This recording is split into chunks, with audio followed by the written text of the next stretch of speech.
Dear listeners, in our previous lecture, we have seen the definition of surface and interfacial tension.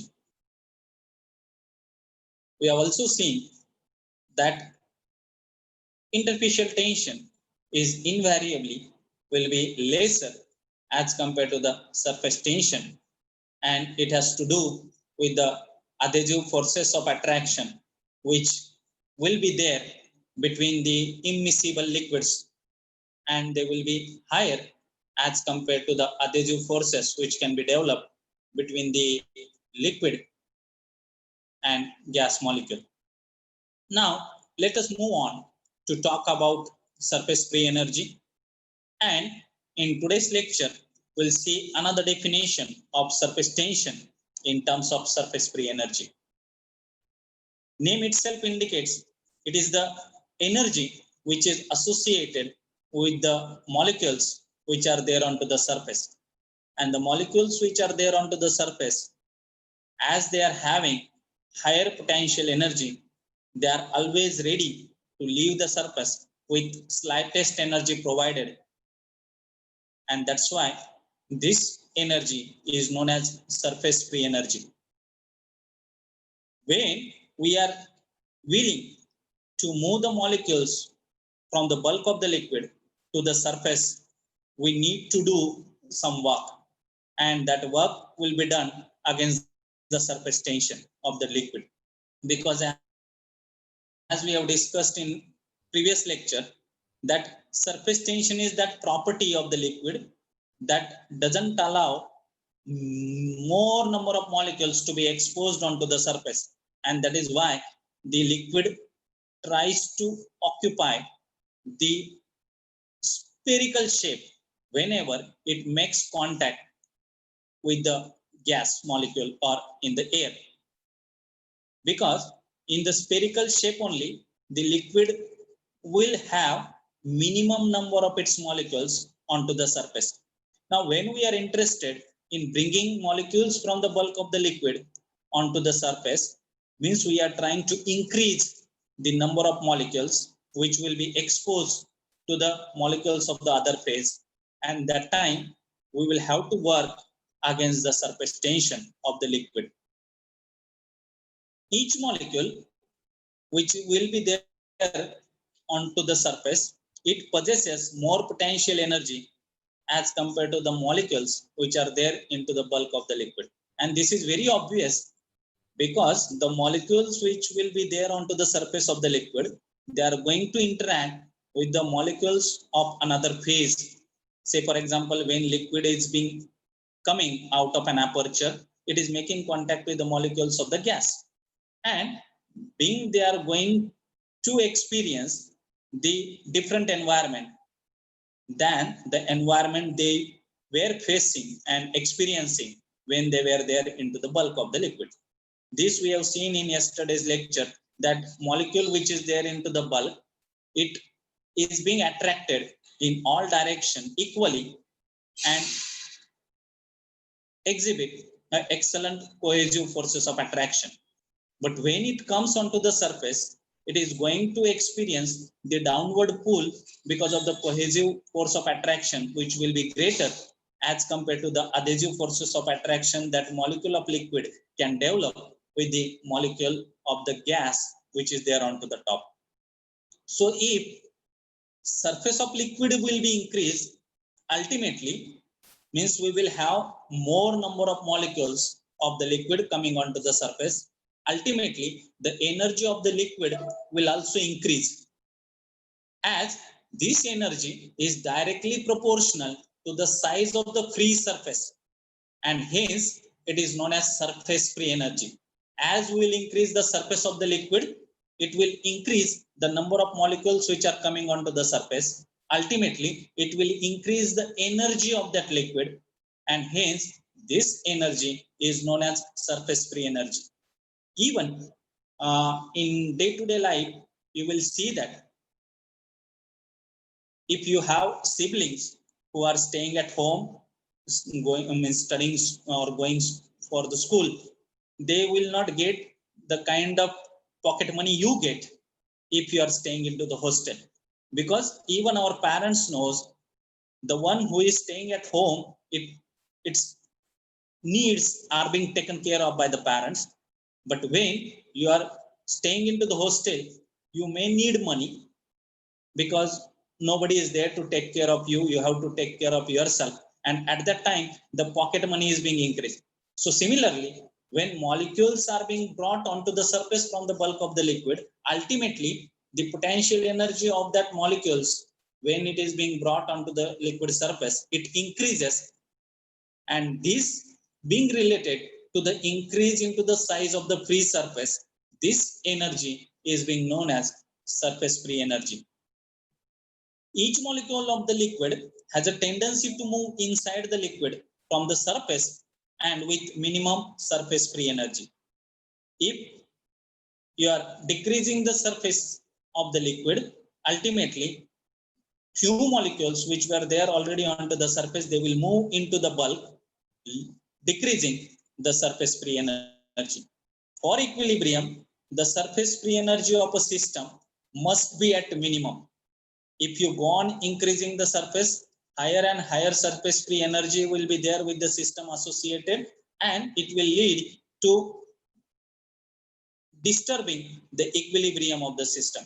Thus, liquid droplets, they tend to assume a spherical shape, as sphere is the shape in which smallest surface area will be there per unit volume for the given liquid. And this surface free energy concept you can understand when we go for car washing. During car washing, the liquid with which we are washing our car, that liquid is being broken down into fine mist. What happens because of that fine mist? It increases the surface area of the liquid. More and more number of molecules of the liquid will come onto the surface, increasing the surface free energy of the liquid. And that is why we find that when the car is being washed with the spray or mist of the liquid, the cleaning is clear and more effective as compared to just using liquid without converting it into the spray or a mist. This has to do with the increased surface free energy. When liquid is being converted into the mist or fine spray, the surface free energy of the system increases, and it increases the efficiency of the liquid in its cleaning ability. To increase the surface of the liquid, as we said, we will have to do some work, and that will be against the surface tension. So in previous lecture, we have seen that surface tension is nothing but the surface, the force which is required to break that soap film against the movable bar. So that was gamma is equal to FB by 2L. We can simplify this equation. So FB, that is breaking force which is required, it is nothing but it is the surface tension multiplied by twice the length of the bar against which we are working. When the bar is at a position AD, which we have seen in previous lecture, the diagram we have seen, the bar initially is at position AD, and when we apply some mass is being added to extend the surface by a distance ds. Now, the work is nothing but it is force multiplied by the distance. So when small work is being done, that is dW, it is being done because we have applied some force, that is F, and the displacement which has taken place because it is a movable bar, it has moved by a distance of ds. So dW is nothing but it is F into ds.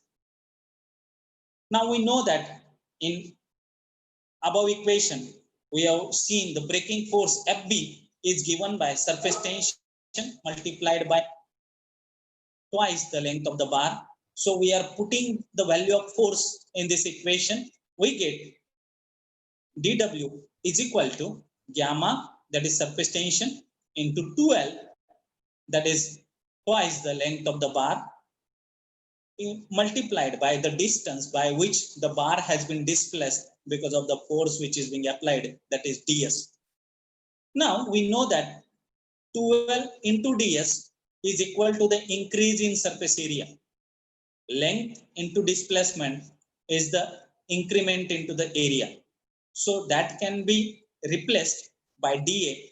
dA is being used because there is very small increase into the surface area, which is being produced because of extension which that soap film is experiencing on application of some mass. So we get dW is equal to surface tension, that is gamma, into dA, that is increase into the surface area. And so for finite change, we can convert this equation as W is equal to surface tension into increase into the surface area, that is delta A, where W is nothing but it is the work done against the surface tension, or it is also called as increase into the surface free energy, which is expressed in ERGS. Why? That is surface tension is being given in dynes per centimeter. ERGS is nothing but Hertz, and delta A is the increase into the surface area, which is being given in centimeter square. Now, if we reshuffle this equation for getting new definition of surface tension, we can write equation as gamma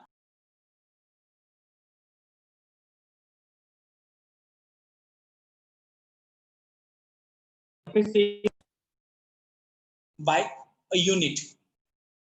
So surface tension, it can be defined as the surface free energy change per unit area which is being increased. So when we are working against the surface tension, we increase the surface free energy.